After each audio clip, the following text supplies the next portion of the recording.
Cuisinons nos produits locaux. On nous fait manger local.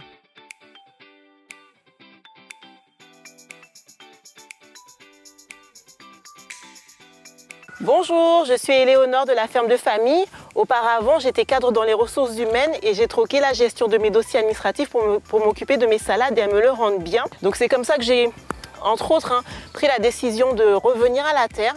Et donc on va voir aujourd'hui des choses simples, rapides pour pouvoir mettre dans son assiette et se nourrir sainement et bien sûr localement et par soi-même. Je vais vous montrer comment récolter de la feuille de chêne verte et de la feuille de chêne rouge. Donc très simplement avec ce qu'on a sous la main, les meilleurs outils au jardin, ce sont ses mains et on fait avec ce qu'on a. Je vais simplement soulever ma laitue, je vais chercher la racine et découper tout simplement pour récupérer la tête. Donc la laitue pousse en 21 à 28 jours après plantation. Je dispose dans mon panier, un petit panier que j'ai récupéré puisqu'on est dans une dynamique éco-responsable. Au niveau de la tomate, donc après plantation, donc la plante grandit et certains sont adeptes du tutorage, d'autres pas. Nous, on fait un peu des deux, d'accord? Alors ici, je viens tutorer la tomate, tout simplement parce que ça va permettre de maintenir la plante au fur et à mesure que le fruit grossit, puisque la tomate, c'est un fruit. Donc on ne serre pas trop, c'est juste pour un maintien. Et si on a une plantation, si on cultive dans sa jardinière sur un balcon, on fait de même. En fait, on plante son tuteur au pied donc, de son plant et on accompagne au fur et à mesure que la plante grandit. Le persil, c'est une plante perpétuelle. Ça veut dire qu'il faut mettre ton persil à un endroit où tu sais que tu vas pas mettre des choses qui vont, comment dire, où tu auras arraché. Donc on appelle ça aussi plantation en godet, d'accord? Donc on va venir retirer, on voit bien les racines et on va venir séparer. Et ensuite l'idée c'est de planter, alors les meilleurs outils c'est ses mains. Donc, on voit que le sol est un peu argileux, Faire un trou et venir positionner son plant. C'est pas nécessaire de chemiser, de recouvrir le plant. Il suffit juste de déposer comme ça et on va venir procéder à l'arrosage. Donc on a déjà de l'épinard là, c'est pas très grave. On va planter juste à côté.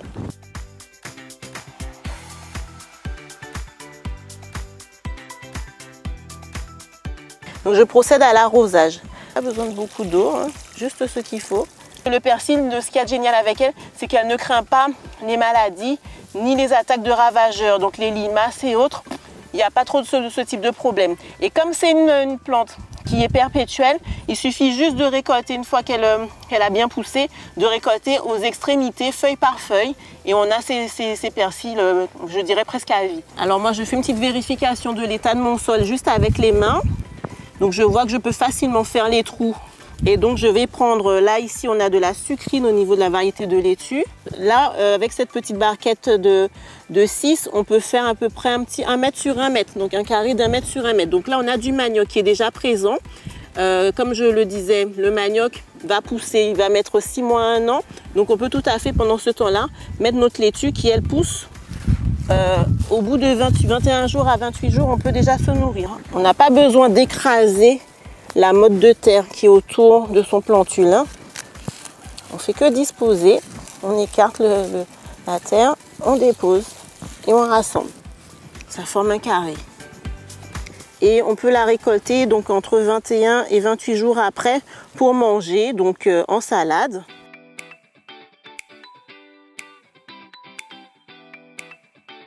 Donc on fait cette association-là avec le manioc qui est ici. Voici le cas, quand je dis manioc, c'est le cas manioc, donc la variété qui se consomme.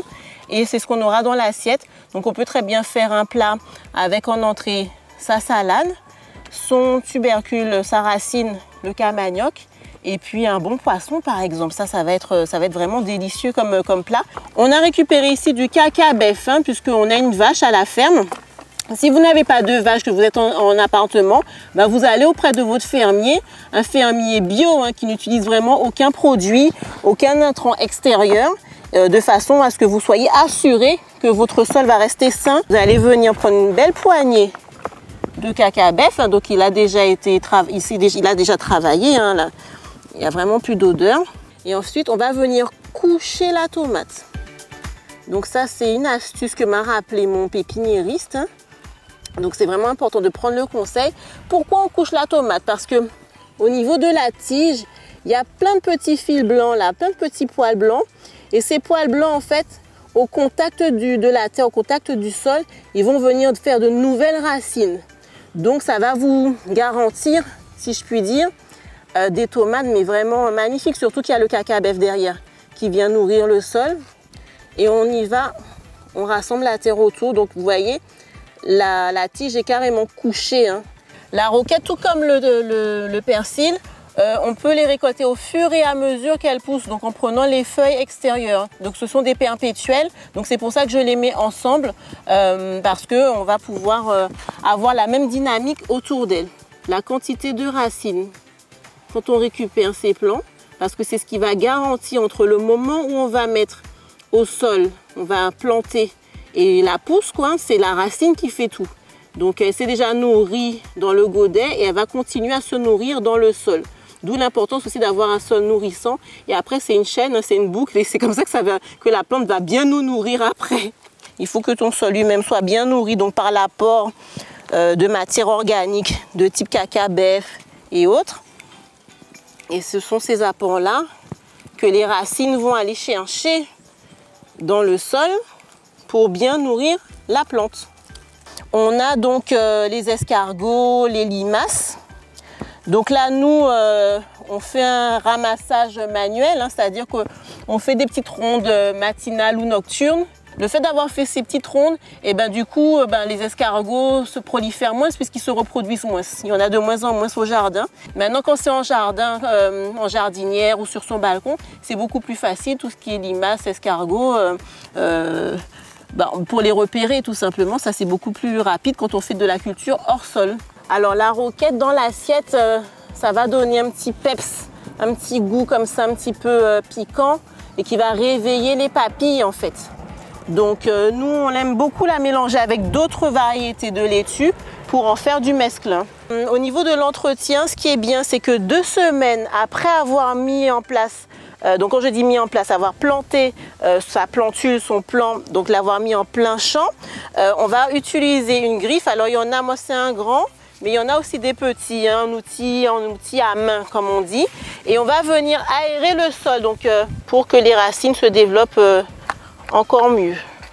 Ici on est en présence d'une jolie roquette que l'on peut déjà prendre, qu'on peut déjà récolter. Hein. Donc on va prendre quelques feuilles parce que la roquette a un goût assez prononcé.